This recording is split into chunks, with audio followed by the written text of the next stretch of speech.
Welcome back to AFTV. I'm here with my boy Christian Ty. I've just witnessed Arsenal 2-0 victory against Brentford at home, a much needed 3 points after, a lot of people said we dropped points at the weekend. But Christian, what do you make of today's performance?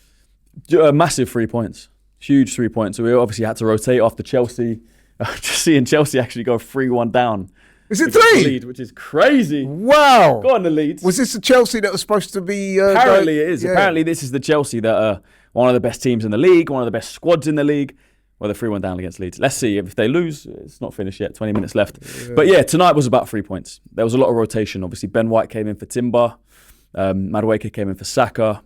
Who else did we rotate? Martin Lee started as well. Marino, a lot of people would have brought Gyökeres back in. Marino started and obviously got the goal. I thought Marino had a good game. Got the goal and the assist for Saka later on as well.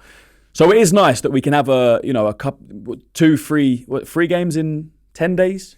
Well, yeah, it's like 4 games in just over a week because we started with Tottenham on a Sunday, then we had Bayern Munich in the week, then we had Chelsea, of course, and then a couple of days after. The fact we got the squad for it, and look, Saliba and Gabriel being out as well, these were 2 massive games.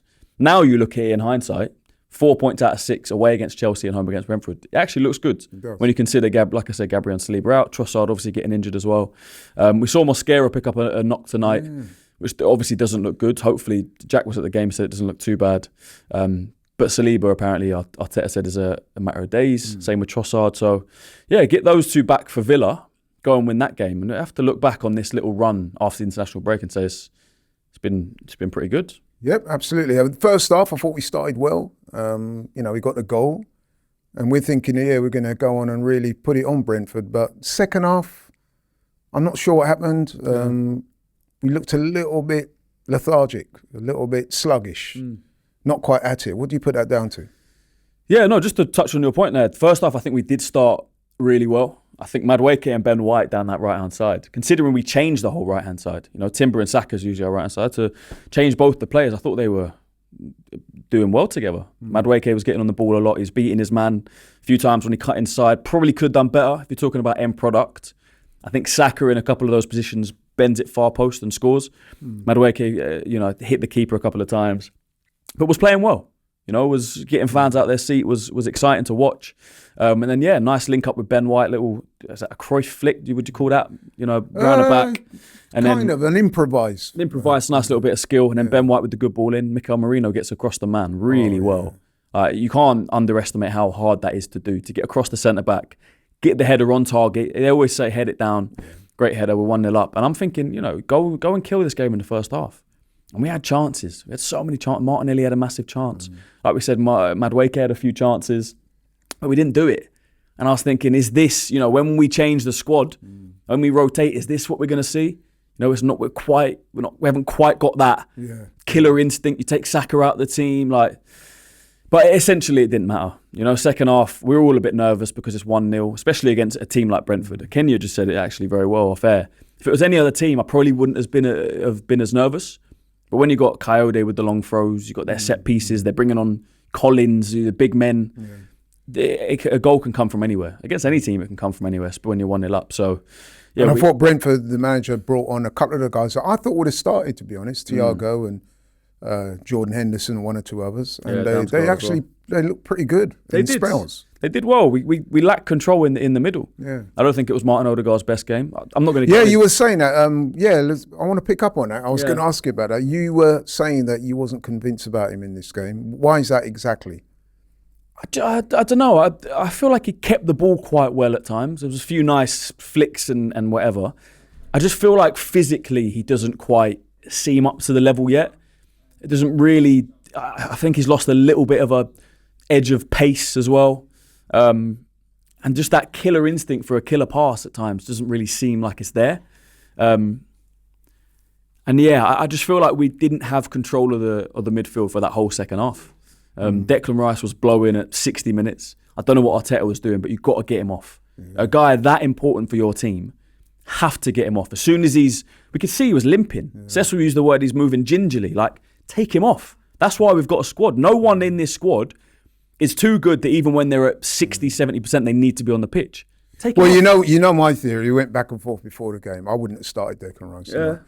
I would definitely have gone for Norgard. And I was saying to you, and I maintain it now. If we're not going to use Norgard in games like this, then I'm struggling to see why we signed him. Because the guy's a good player.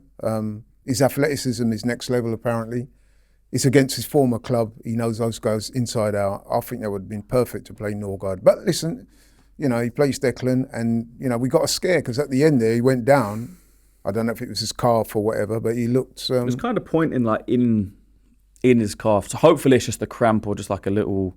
just feeling something. But you know Dec, like, he doesn't really get injured. So hopefully he's back for Villa, hopefully. Yeah. And when I say that, by the way, I'm not in any way having a go at Declan Rice. I'm saying sometimes you've got to protect these guys from their own self, because he's not going to want to... He's going to want to play in every minute of every game. That's just the type of guy he is. That's why we love him so much. But sometimes I feel like, you know what I mean, we got players in the squad, we can refresh, rotate. 100%. And I think we need to do that more. If there is a criticism of Mikel Arteta, and I find it hard to criticise this season, we're top of the league, we're top of both leagues. We played some great football. We have. But you can take players off when there's a risk. There's been at times over the past few years when he's played Saka when he hasn't needed to. Saka's ended up getting injured. Maybe he's played Gabriel too many minutes, he's ended up getting injured. I noticed for Brazil. Yeah, maybe you can manage these minutes a bit more. Tonight I would have started Declan Rice, but as soon as he feels something, he's off. Yeah. You know, drop Marino back into midfield, put Gyökeres up front. It's a like-for-like change. Or put, like you say, put Norgard in midfield. You've got players on the bench, you can make the change. Exactly. So to play him till the 80th minute and then he's going down again and saying, I'm feeling something, if he's now out for a couple of weeks, that could have been avoided by just taking him off 20 minutes earlier and trusting your squad. Yeah. But like I said... And will he be at his optimum levels, which he's going to need to be against Villa, because, you know, Villa at the moment, they're a very unformed team. No, 100%. It's going to be a tough game. Like, they are in form, but I watched them against Wolves. Wolves had so many chances. Emi Martinez in that game pulled off some brilliant saves. So if they play like they did against Wolves, I'd back us to beat them. I haven't seen, obviously, the highlights from tonight. Is it 4-3? I don't know if it's finished yet. I think it was 4-3. But to be fair to Villa, they were 2-0 down away from home, and they've come back and beaten Brighton, who were no mugs.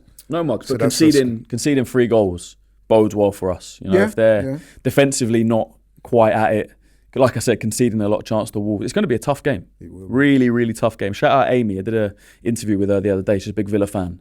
She's saying this is going to be one of our hardest games of the season. For us, Arsenal, going to be one of our hardest games of the season. They will be. You know, we've struggled there in the past. They famously, a couple of years ago, ended our title hopes, or that one loss in that last 18 games was the reason, one of the reasons we didn't win the league. And they got Unai Emery, who's obviously going to want to get a result against us. Emi Martinez as well. Emi Martinez, So, let's go there and do a job. Keep this run going. I think it's unbeaten in 18 now. 15 wins and 3 draws. It's looking good. Well said. Thank you very much, mate. Cheers. Thanks. Listen, following football costs enough money already, so don't let your mobile bill mug you off. Rocket Mobile gives you unlimited everything for £16 a month. No nonsense. Powered by Vodafone and Free, plus exclusive content and prizes when you switch on over. Scan the QR code or click the link and put that cash back into football.